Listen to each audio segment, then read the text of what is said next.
Hi there, this is Steve here again. Today I want to talk about how language learning is essentially a subconscious process. I saw these words in a forum discussion. Actually, it was a group at LinkedIn that I belong to, which includes language teachers. And there they were talking about how grammar instruction and error correction really doesn't have much impact on our language learning. Now, of course, this concept, which is something that Krashen has put forward and which is supported by a lot of research, of course, is challenged by teachers. Because if teachers can't be engaged in error correction and in teaching grammar, well, what are they going to do? So there's a lot of sort of natural resistance to this concept, even though much research supports the idea.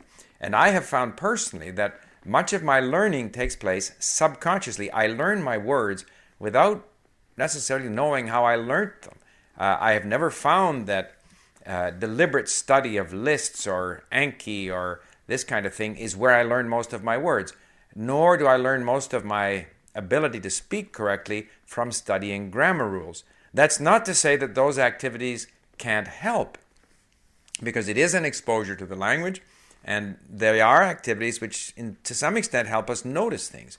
But they are not the main means by which we learn a language, because, as was said in this forum, language learning is largely a subconscious activity. All of a sudden you can start to say things if you have exposed yourself to enough of the language. And I think this makes language learning quite different from learning math or learning science. But since I haven't been doing much learning of math or science since I left high school, I can't really say for sure. This man is a trained teacher. And because he's a trained teacher, he insisted, at least initially, on doing things his way. So, first of all, he wants to correct all of my mistakes on the fly.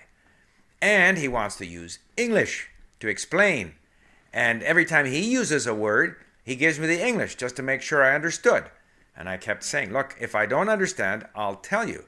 In the meantime, just use Romanian and don't correct my mistakes. Put them all in my report so that I can study them later on. And then he said, well, really, you should speak in very short sentences for the first few weeks. Very simple sentences like, my name is Steve.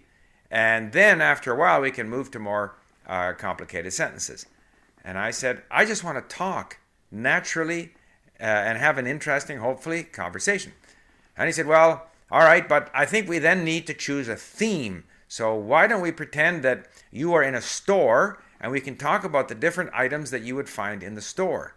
And I said, I don't want to have an artificial discussion or role-playing about a store. I just want to have a natural conversation.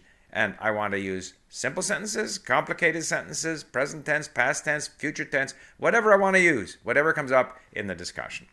So, with great reluctance, he agreed, although he still continued to interject with English. I think he's coming around. He seems like a really nice guy. He has an interesting job as an editor of educational magazines and educational books in Romania. So I'm looking forward to developing that relationship with him. But it reminded me, here I am. I can tell the tutor what I want to do because we're doing this across Skype. It's my nickel, and I decide how the time is going to be used. But if I were in a classroom, I would be powerless. The teacher would be able to do role-playing, tell us whether to speak in short sentences or long sentences, and basically run the proceedings. So, getting back to the original point that language is a subconscious process. We need exposure. We need obviously lots of reading and listening. And when we speak, we need to speak naturally. And if we do a few things to basically focus in on some of the areas where we're having trouble, but we just allow ourselves to hear the language and use the language, the brain is going to pick it up in a largely incidental or subconscious way. And that is why the focus on what they call form-based instruction or teaching grammar or error correction is really not all that effective. And one example, again, which was used on this forum at LinkedIn was the third person singular in English. It's taught often, early and often. I go, you go, he goes. We go, you go, they go.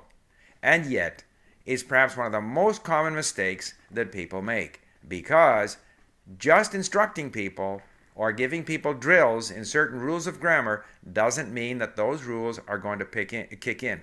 They will kick in subconsciously, naturally, at some point. So, go back, although I rambled as usual all over the place, the theme is language learning is a subconscious process. Therefore, give yourself lots of exposure and don't get upset when you don't learn things just because you studied them.